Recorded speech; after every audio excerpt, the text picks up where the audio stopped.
ಜೊತೆಯಲ್ಲಿ ನ್ಯೂಸ್ನಲ್ಲಿ ಜಾಹೀರಾತು ನೀಡಲು ಈ ನಂಬರ್ಗೆ ಸಂಪರ್ಕಿಸಿ. ನಮಸ್ಕಾರ, ಜೊತೆಯಲ್ಲಿ ನ್ಯೂಸ್ ಸುದ್ದಿಗಳಿಗೆ ಸ್ವಾಗತ. ತರಗತಿ ವೇಳೆಯೇ ಕುಸಿದ ಕಾಲೇಜು ಚಾವಣಿ, 5 ವಿದ್ಯಾರ್ಥಿಗಳಿಗೆ ಗಾಯ. ಈ ಘಟನೆಯ ಸಂಬಂಧ ಕಲಬುರಗಿಯಲ್ಲಿ ಎಐಡಿಎಸ್ಒದವರು ಸರ್ಕಾರದ ವಿರುದ್ಧ ಧಿಕ್ಕಾರ ಕೂಗುವ ಮೂಲಕ ಪ್ರತಿಭಟಿಸಿದ್ದಾರೆ. ಕಲಬುರಗಿ ನಗರದ ಸರ್ಕಾರಿ ಪದವಿ ಪೂರ್ವ ಬಾಲಕಿಯರ ಕಾಲೇಜಿನಲ್ಲಿ ಶುಕ್ರವಾರ ವಾಣಿಜ್ಯ ಪ್ರಥಮ ಪಿಯುಸಿ ತರಗತಿ ನಡೆಯುತ್ತಿದ್ದಾಗಲೇ ಮೇಲ್ಛಾವಣಿಯ ಸಿಮೆಂಟ್ ಪದರು ಕುಸಿದು ಬಿದ್ದು 5 ವಿದ್ಯಾರ್ಥಿನಿಯರು ತೀವ್ರವಾಗಿ ಗಾಯಗೊಂಡಿದ್ದಾರೆ. 80ಕ್ಕೂ ಹೆಚ್ಚು ವಿದ್ಯಾರ್ಥಿನಿಯರು ತರಗತಿಯಲ್ಲಿದ್ದ ಸಂದರ್ಭದಲ್ಲಿ ಈ ಭೀಕರ ಘಟನೆ ನಡೆದಿದೆ ಎಂದರೆ ಇದು ಕೇವಲ ಅಪಘಾತವಲ್ಲ. ಘಟನೆಗೆ ಕಟ್ಟಡದ ದುಸ್ಥಿತಿ, ನಿರ್ವಹಣೆ ಕೊರತೆಯೇ ಕಾರಣ ಎಂದು ಎಐಡಿಎಸ್ಒದವರು ಪ್ರತಿಭಟಿಸಿದ್ದಾರೆ.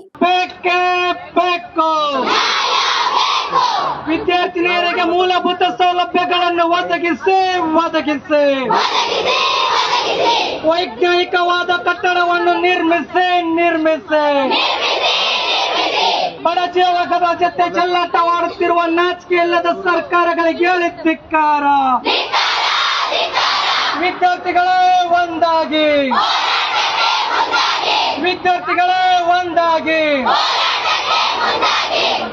ಕಲಬುರಗಿ ನಗರದ ಏಕೈಕ ಸರ್ಕಾರಿ ಬಾಲಕಿಯರ ಪದವಿ ಪೂರ್ವ ಕಾಲೇಜಿನಲ್ಲಿ ನಿನ್ನೆ ನಡೆದ ಚಾವಣಿ ಕುಸಿತದ ದುರಂತದ ಕುರಿತು ತಮ್ಮ ಗಮನಕ್ಕೆ ತರಲು ಬಯಸುತ್ತೇವೆ.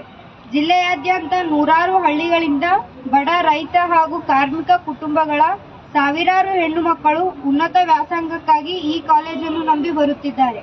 ನಿನ್ನೆ ದಿನಾಂಕ 12/6/2026ರಂದು ಕಾಲೇಜಿನ 3ನೇ ಮಹಡಿಯಲ್ಲಿ ಪ್ರಥಮ ವರ್ಷದ ವಾಣಿಜ್ಯ ವಿಭಾಗದ ತರಗತಿ ನಡೆಯುತ್ತಿದ್ದಾಗ ಚಾವಣಿಯ ಸಿಮೆಂಟ್ ಪದರು ಕುಸಿದು 5 ವಿದ್ಯಾರ್ಥಿನಿಯರು ಗಾಯಗೊಂಡಿರುವುದು ಅತ್ಯಂತ ಆಘಾತಕಾರಿ ಮತ್ತು ನೋವಿನ ಸಂಗತಿಯಾಗಿದೆ.